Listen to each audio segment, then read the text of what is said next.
Olá, meninas, tudo bem? Bom, estou aqui hoje para apresentar para vocês um material, compartilhar com vocês sobre o emoções nossas de cada dia, tratar a alma, conhecer a si, crescer em Cristo, que é um material novo, né, que nós estamos divulgando e lançando, que vai tratar sobre as nossas emoções, o que são sentimentos, o que é o afeto, como que nós somos constituídos, aquilo que Deus fez em nós, para nós, né? E como somos, enfim, como somos. E nesse material é dividido em duas partes. A primeira parte nós trazemos alguns conceitos em relacionado a isso, e na segunda parte falamos especificamente sobre 5 emoções. Então, emoções nossas de cada dia nasceu de algumas inquietações, de dúvidas e comentários de grupos de mulheres que tratam da alma, e nós fomos pensando sobre isso, pensando sobre as dúvidas, e concluímos que a questão das emoções, dos sentimentos ainda tem um pouco de tabu no nosso meio, então a gente decidiu falar de uma forma simples sobre isso. Na introdução, aqui nós trazemos a importância sobre o autoconhecimento, né? A gente aborda um pouco, enfatizando de que nós, de fato, nascemos desprovidos de conhecimento, e conforme a gente vai experimentando, vivendo a cada dia, desde o nascimento, é aí que nós começamos a formar as nossas opiniões, a formar aquilo que nós sentimos, aquilo que nós pensamos. Então, muitas vezes, nós temos uma opinião sobre uma verdade, entre aspas, sobre determinado assunto, e achamos que aquilo está em nós do nada, né? Mas como eu sempre digo, nada é do nada. Então a gente aprendeu aquilo, né? Através dos nossos pais, da nossa família, da nossa cultura, da nossa casa, mas aquilo foi aprendido. Eu vou ler com vocês alguns trechos que eu gostaria que você chamar atenção com você, para que você abordasse com um pouco mais de profundidade se você for trabalhar esse material em grupo. Então, na página 5, logo no início, diz assim: nascemos praticamente nus de informações. A criança, no momento do nascimento, não passa de um candidato à humanidade, mas não a pode alcançar no isolamento. Deve aprender a ser uma pessoa na relação com outras pessoas. Estamos aprendendo desde o nascimento, através de nossos pais ou daqueles que nos deram os primeiros cuidados. Todos aprendemos, há diferentes modos de aprendizado. Alguns aprendem de uma forma e outros de outra. É por isso que nós temos opiniões tão diversas. É por isso que nós somos tão diferentes, né? Porque aprendemos de fontes diferentes. E aqui a gente aborda como é que a gente conhece as coisas, as opiniões, a vida, né? Estamos aprendendo desde como nascemos, e enfatizamos que, inclusive, os nossos sentimentos são aprendidos. A forma como acreditamos e no que acreditamos nos foi ensinada. Então, algumas verdades absolutas não passam da realidade que eu aprendi, que eu vivenciei. Então, cuidado com as expressões todos, ninguém, nunca, sempre, nada. Então essas expressões são muito fortes e elas são muito generalistas, e a gente tem que tomar cuidado, lembrando que nós aprendemos de uma forma, o outro pode ter aprendido de outra. Isso falando de uma forma geral da vida, né? E um outro parágrafo diz assim: o ser humano percebe o mundo não somente pelo conhecimento adquirido de conteúdos formais, pela escola ou pelos livros ou até pela cultura, percebe também por meio das emoções e sentimentos, e de modo sutil e inconsciente são modos que se constituem como características do ser humano. Ou seja, somos multideterminados e não podemos nos esquecer que tudo isso faz parte de nós. Ou seja, quando aqui diz que nós somos multideterminados, que são diversas coisas que determinam quem somos, que determina aquilo que a gente acredita, que determina aquilo que a nossa visão de mundo. Então precisamos que, além dessas questões formais, nós também temos as nossas emoções, que nós vamos entender um pouquinho para frente o que são as nossas emoções, e temos os nossos sentimentos. Os nossos sentimentos também são aprendidos conforme as nossas vivências. E um outro parágrafo diz assim: precisamos conhecer nossas emoções. Elas existem e fazem parte de nós. E como exemplificado num diálogo de um filme, aspas, as emoções são como crianças. Não podemos deixá-las conduzir o carro, mas também não podemos prendê-las no porta-malas. É algo sério, determina muitas questões em nossa vida. Por isso esperamos que você se dê a chance de se conhecer, entenda como você funciona, quem decide o que fazer com os seus sentimentos e como administrá-los é você. E aqui ainda nessa primeira parte da introdução, nós colocamos tem uma autora, uma psicóloga que fala que de uma forma geral, assim, de uma forma até superficial, que existem 3 indicadores externos que nós realizamos, que nós praticamos, que podem identificar as expressões das emoções e dos sentimentos no outro e na gente mesmo, né? Nós fazemos isso e nós percebemos no outro, através desses 3 indicadores, nós percebemos como o outro sente, como o outro se emociona, os afetos que estão na vida do outro e os outros percebem na gente, que são através de relatos verbais, ou seja, através daquilo que a gente fala e como a gente fala, né? De como a gente inclusive escuta aquilo que está sendo dito. Então, através dos relatos verbais, por meio das observações do comportamento, do corpo mesmo, de como a gente se movimenta, de como a gente gesticula, de como a gente age, como o nosso corpo age frente às situações e frente a todas as questões do dia a dia. E uma outra forma são através de indicadores fisiológicos que ocorrem durante as emoções, né? Que como são o que acontece no nosso corpo quando uma situação ocorre. Então, por meio dessas 3 percepções, e eu gostaria que vocês enfatizassem muito isso se vocês forem trabalhar com os grupos, com outras pessoas, e para que eles começassem a se perceber em situações onde a questão verbal, como ele falou, ou o tom, o que ele disse, se não denuncia, entre aspas, o que ele está sentindo. Ou então se o corpo não reagiu de uma forma que a outra pessoa que olhou falou, nossa, aconteceu tal coisa, né? Ou ainda quando a gente sente no nosso corpo, ou a gente vê no outro expressões, indicadores fisiológicos de que algo está acontecendo. Isso acontece constantemente com a gente. É todo dia, é a todo momento. Só que muitas vezes passa desapercebido.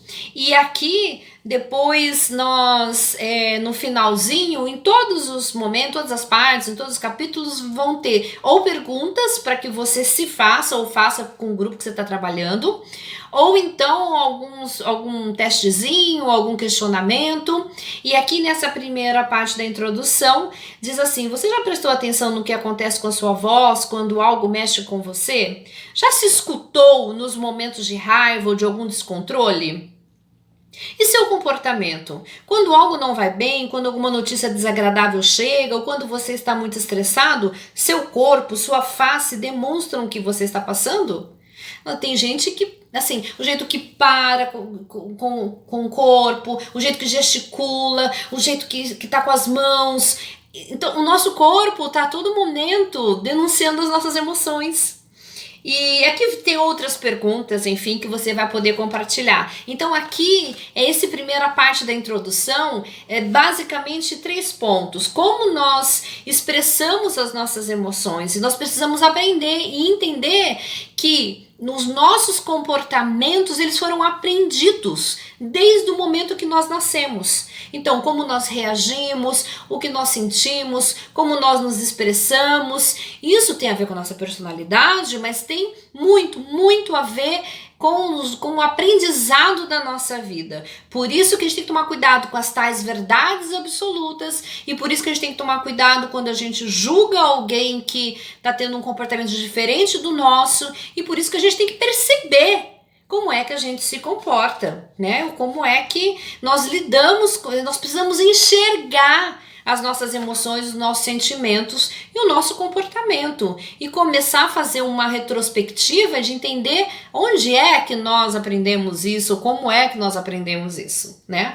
Aí depois da introdução nós vamos para uma primeira parte, que nessa primeira parte são alguns conceitos que nós vamos tratar sobre o que são as emoções, os sentimentos, são os nossos afetos, né, e como nós lidamos com tudo isso. Então, nessa primeira parte, a gente começa com um versículo de Hebreus 12:1 que diz: desembaraçando-nos de todo o peso do pecado que tenazmente nos assedia, corramos com perseverança a carreira que nos está proposta. E aqui a gente chama atenção para esse verbo do desembaraçando-nos. E eu te pergunto, né, é uma questão que você tenha levar para esse, no momento dessa leitura, o que são esses embaraços, né? O que são essas situações que muitas vezes nos pesam? Podem ser pecados, né? Pecados, práticas de pecado, ou podem ser situações que nos embaraçam, como tristeza, situações da vida, angústias, escolhas mal feitas, não necessariamente um pecado, mas situações difíceis da vida. Então a gente está todo embaraçado nisso, e lembrando que pecado é errar o alvo. Então, muitas vezes as nossas situações nebulosas, que a gente não consegue enxergar direito, que tá nos amarrando, né, nos embaraçando na vida, nos faz pecar, nos faz errar o alvo. Então, a importância da gente entender os nossos comportamentos para que a gente se desembarace de todo o peso do pecado que tenazmente nos assedia, que nos faz errar o alvo. Então, com isso a gente consiga correr, né? Que a gente consiga com perseverança correr a carreira que nos está proposta. E é baseado nesse versículo então que a gente trabalha o conceito todo dessa parte 1, de conhecer as nossas emoções. Quanto de embaraço tem em nossas vidas, né? Esses embaraços podem ser atitudes, ambiente, pessoas que nos envolvemos, situações que cada dia nos pesa mais e nos assedia. É urgente que possamos desvencilhar e correr rumo àquilo que Cristo tem proposto para nós. Aí, ponto 1 da parte 1. Quem somos, né? Somos emoções, alma e espírito. E quando Deus nos faz assim, Ele viu que isso era muito bom, conforme está em Gênesis 1:31. E nós entendemos aqui nessa parte 1 que nós somos 3 em 1. E que Deus nos fez assim. E que nós somos um ser humano complexo. Nós somos complexos. E é importante a gente enfatizar isso, é importante a gente desenvolver isso. E aqui no parágrafo diz assim: todo conhecimento é construído, como a gente já conversou na introdução, o nosso conhecimento é construído desde quando nascemos, se lembra? Todo conhecimento existente faz opções e escolhas para tentar explicar a realidade e tudo o que acontece. Ou seja, quando nós temos uma situação na nossa vida, nós buscamos dentro de nós o que a gente conhece, o que a gente tem de conhecido. Então, quando uma situação nova acontece na nossa vida, a nossa mente vai lá e busca coisas, busca situações que tentem explicar essa nova situação na nossa vida. Então, geralmente a gente, quando tem algo desconhecido, a gente tenta pegar esse desconhecido na nossa vida e se aproximar o mais próximo possível daquilo que a gente já conhece, né? Tem uma aproximação. Então a gente aproxima as coisas que acontecem na nossa vida, aquilo que é desconhecido, que é novo para nós, ou até o que é conhecido já, a gente aproxima com aquilo que a gente já conhece. Então, quando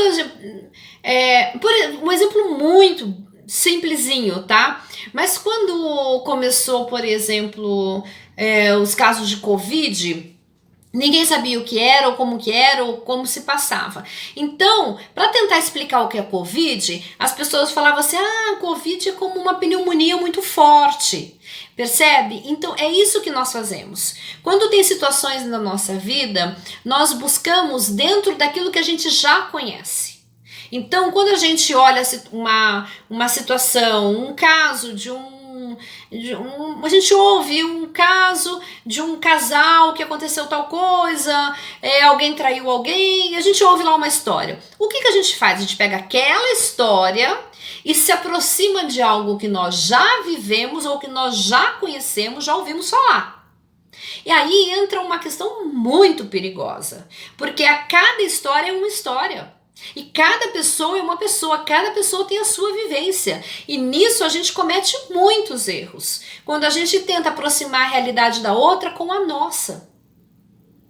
E essa nossa realidade, esse nosso mundo, foi construído desde quando nascemos com os recursos que nós tivemos, ou com os recursos que estavam ao nosso redor. E os recursos que estão ao nosso redor não são os mesmos recursos que estão ao redor da outra pessoa. A realidade da outra pessoa, a família, a casa, a situação econômica, a situação social, a realidade da outra pessoa é outra. E a gente precisa prestar muito atenção nisso. Respeitar a realidade da outra pessoa e também conhecer a nossa realidade. Para quê? Para que as outras pessoas não nos encaixem na realidade delas. Isso é importante. É por isso que a gente tem que entender que nós somos complexos e nós não somos uma caixinha formatada onde todos cabem nessa caixinha. Cada caixinha, a caixinha de cada um é diferente da outra. Por mais que tenhamos irmãos gêmeos, as caixinhas são diferentes. Então, é importante lembrar que todo conhecimento é construído para mim de uma forma, para você de outra. Todo conhecimento existente faz opções e escolhas. Toda teoria é resultado de um modo de enxergar e interpretar o mundo. A existência humana também é explicada pelo conhecimento, e diferentes abordagens utilizam diferentes explicações sobre o que é este ser, o que faz aqui, como funciona a vida e todas as outras questões que atormentam a humanidade. Sabe aquelas questões que a gente diz que há muitos milênios inquieta o ser humano? Que é quem sou eu, né? De onde vim, para onde vou? Qual o propósito da minha vida? São perguntas dificílimas que filósofos gastaram horas de conversas, de pensamentos e de escritos relacionados a isso. Mas percebe assim que existem diversas teorias. Existem diversas teorias sobre quem é o ser humano. Nós sempre lembramos de duas, né, sobre a questão do criacionismo, né, que nós somos criados, e a questão do evolucionismo, né, que a gente veio de alguma coisinha e foi evoluindo. Então, as perguntas são muitas e as respostas também são diversas. E nós, de verdade, acabamos escolhendo por uma teoria, mesmo que a gente não perceba. Nós acabamos escolhendo por um viés que, se a gente não se der conta, a gente é levado a vida toda e nunca se percebeu qual é o viés que nós fomos levados. Então, por isso que aqui a gente aborda nessa parte 1 sobre a questão como nós somos construídos através do conhecimento e da razão. Nós colocamos aqui sobre a escolha cristã. Nós temos uma escolha de como ver e como viver a vida. E nós apresentamos aqui, então, a escolha cristã e 9 pontos que essa escolha cristã nos oferece como opção de viver a vida. E nessa escolha e esses pontos, né, que a palavra nos afirma, que nos ajuda a entender a nós mesmos, as nossas funções e a nossa essência são a criação, livre-arbítrio, potência, nós temos um propósito, temos reconhecimento, temos espírito do espírito, temos alma, relacionamento e temos razão.